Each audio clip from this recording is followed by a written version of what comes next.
Thank you guys so much for coming out. I speak in English, so I apologize to everybody who has no idea what I'm about to say.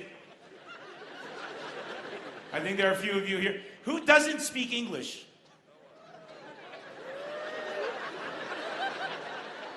Ahla. Let me tell you, I grew up in San Diego. But when I was 10 years old, my parents, this is why I talk like this. When I was 10 years old, my parents were like, we need to go back to Beirut where it's safe. So we left San Diego. We came to America, to Lebanon. And I've lived here ever since. But I kept the accent with me. But apart from that, I'm fully Lebanese in every single way. And when I do shows all over the world, when I come back to Lebanon, this is the happiest I am, is when I get to do shows in this country. Because this is the greatest country in the entire world. There's no doubt about that. When I'm in America, they tell me, they say, NEMR, what can you say here in America that you can't say in the Middle East? And I say it's the total opposite. I can say anything I want in Lebanon. There are things I can't say in America because in America, they've gotten too politically correct. They don't have any wars. They don't have any problems. They're weak. Over here in Lebanon, we're strong. You get what I'm saying? We can say whatever we want here. Here in Lebanon, we use humor and jokes to get through the toughest times. That's what makes us strong. When we fought ISIS in Lebanon, we fought them with jokes. And we defeated them with jokes. First, we fought them militarily, right? 3,000 of them tried to come into Lebanon. The Lebanese army crushed them at the border. You remember that? Decimated them. Took them out. Took them out. And when I tell people in America this, they don't know. Because we don't talk about it. Because it's not a big deal. I don't know why the media hyped up ISIS as if they were this incredible military force of unstoppable power that would never be able to be defeated. These are people who fight in flip-flops, for Christ's sake. You lose a very important tactical military advantage when you fight in flip-flops. The element of surprise. How are you going to sneak up on your enemy? And you're like, yalla, stop. You can't ambush effectively. 3,000 of them tried to get into Lebanon. We heard them all the way from Syria. We're like, what is that, thunder? It's like, no, it's their fucking slippers. Jesus Christ. And we crushed them militarily. And people tell me, NEMR, you make jokes. But you must have defeated them militarily because Lebanon has a very powerful military. And I say, let me tell you something about the Lebanese military. It is the single greatest military force in the entire world. There is no greater force in the world but it's because of our soldiers, because they're warriors, because they have to be, because that's all we have. The Lebanese army isn't an infrastructure army like the American army. When they go to war, they don't get like air support and naval support and tactical headquarters support. They get emotional support. That's all we can give them. We give them emotional support mainly from Lebanese mothers. Lebanese mothers are the backbone of our military might. They will call their sons on the battlefield during war and do what every good Lebanese mother is supposed to do. Put pressure on their child to do better. They'll call them up like, hello, Habibi, how are you today? Did you kill anyone today? And he's like, la, ya mama, I couldn't. They were hiding. And she'd be like, la, no. I raised you better than this.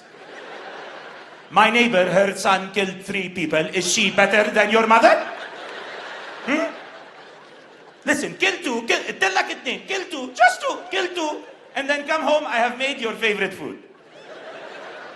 Which is a lie, by the way. This is something that no matter where you're from, if you have a Lebanese mother, whenever she says, I've made your favorite food, it's what she believes your favorite food should be. It's never your favorite food. And the #1 food to disappoint your child with in Lebanon is mjaddara. The #1, it literally looks like somebody threw up in your plate. There's no, would you like some salad? Salad with Laban? And the soldiers know this. They're like, no, she didn't make lasagna. She made mjaddara. I'm just going to stay here and fight ISIS. And that's how we won. A mix of Lebanese moms and mjaddara. and we defeated ISIS, our Lebanese M&M. But then after we defeated them, we were left with the real enemy. And the real enemy was the hate, the ideology. And hate, you defeat with jokes. Do you remember what we did in Lebanon to put the final nail in the coffin for ISIS? I was here. Do you remember the day before the first Paris attacks, 3 ISIS suicide bombers blew themselves up in Lebanon, killed 56 Lebanese people? The next day, we didn't shut down the country. We didn't take a day off. We didn't declare a day of mourning. We acted like nothing happened. And I remember this crew from the BBC, the British Broadcasting Corporation, they wanted to film something, some action, some drama to put on the evening news. They couldn't find anything. It was a normal day. So they're like, yo, send the camera crew up to the street where the bombings happened. Get some B-roll footage. We'll put it for the evening news. So they go up there and they're filming. That's ISIS. They go up there and they're filming.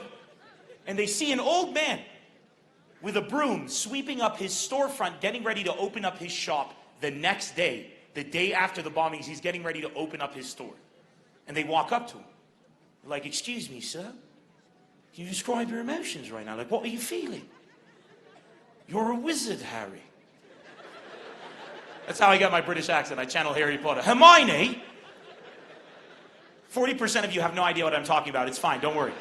It's all good. It's cold. Try to stay warm. And this guy, she's like, how are you feeling? What are you feeling, sir? And this old Lebanese guy puts the broom down and he takes a step back. And he points at the highway, the autostrad. He's like, there is still traffic in this piece of shit country. Come back, we have many more. How gangster is that? He was telling jokes. I say this in America and nobody realizes. They're like, why is he telling ISIS to come back? Surely there's a better way to solve the traffic in Lebanon than bringing ISIS. I tell them, first of all, you don't know how bad the traffic in Lebanon is. And second of all, that's the power of jokes. The biggest, most powerful statement you can make is when somebody throws all they have at you and you're still standing there telling jokes exactly where they did it. That's the biggest middle finger you could give to the enemy. This guy was on all day. He just kept telling better and better jokes.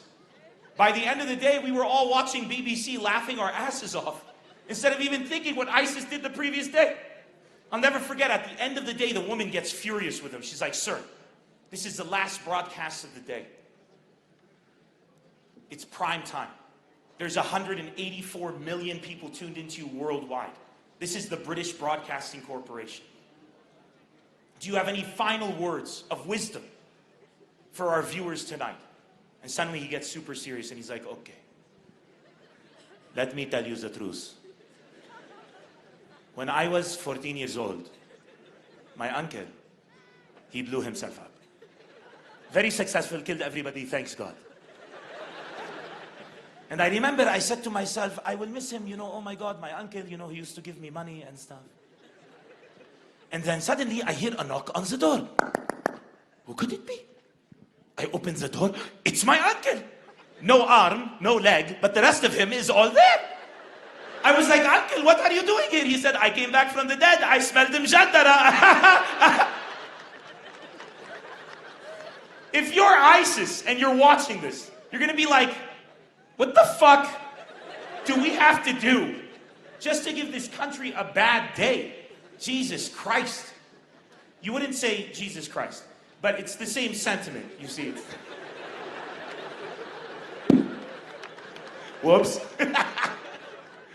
Plus, you know what the best part of that whole thing was? We found out 3 days later, they weren't 3 suicide bombers. There were 5. But 2 of them died before they could blow themselves up because they were standing too close to their friends. You had one job. You literally had one job and you fucked it up. That's a classic example of why when you want a job done right, you send a woman instead of a man to do that job and you're guaranteed results from the first time. No doubt, if those were 5 female suicide bombers, each and every one of those bombs would have gone off flawlessly. You kidding me? 5 women. First of all, it would have been 5 women. There would have been no closeness, full separation. It would have been like, all right, ladies, are you ready? We're going to do this. All right, here we go. 5, 4, 3. What? What's wrong? What? Yeah, we're counting from 5. You want to count from 3? Who cares what we count? Leslie, this is why you have no friends. I swear to God. You know what? I don't even want to be here. Who dresses like that on the day they're going to die? I hope you die twice, you ugly ass bitch. I'm out. Full separation. Because it was 5 idiot guys, that's where it all went wrong. It was just like, are you ready? 3, 2, 1, to victory, everybody, here we go. Wait, we forgot the secret handshake.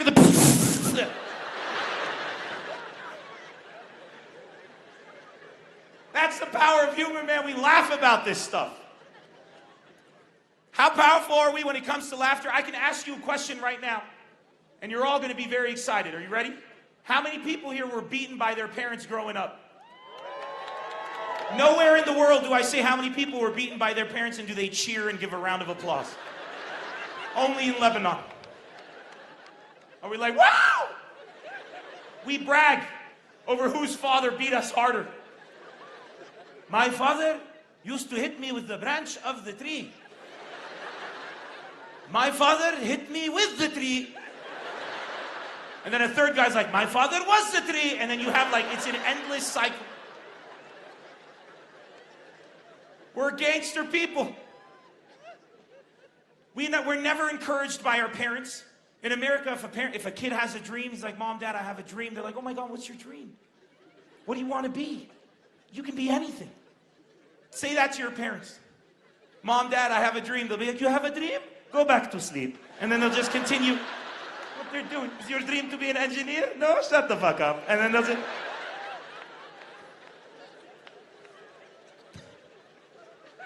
And let me end by one thing. I have to tell you one thing. Thank God I am going to America. Because there is a crazy problem happening in the world, and only I can take care of it. I don't know why, but all vegan and vegetarian food in America is becoming Lebanese cuisine, and it makes no sense. All of it. The wara anab, grape leaves, shorbet adas, lentil soup.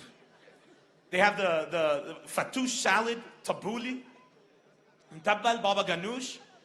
They even have, I even saw mjaddara at a restaurant in Venice Beach. So I'll meet people now, and they're like, where are you from? I'm like, I'm from Lebanon. They're like, oh my God, I'm vegan. I'm like, no. We're the terrorists. Don't confuse us with that vegan stuff. Look, are we terrorists? No, obviously not. Doesn't come from here. But if I'm going to be stereotyped, I would rather be taken under the suspicion of terrorism than to be confused for a vegan. Are you kidding me? Those people are way too extreme. I don't want to have anything to do with that. Do you know that that's my favorite joke to tell?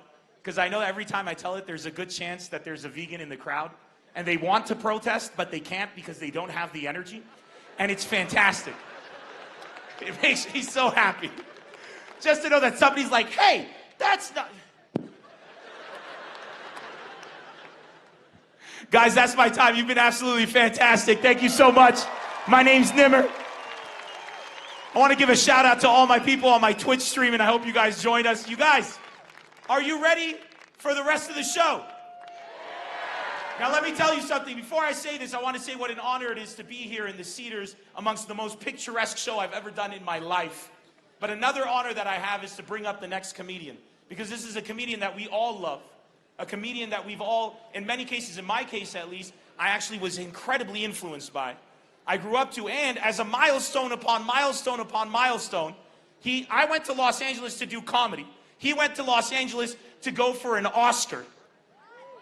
Ladies and gentlemen, make some noise, show some love for the incredible, the insurmountable Adil Karam!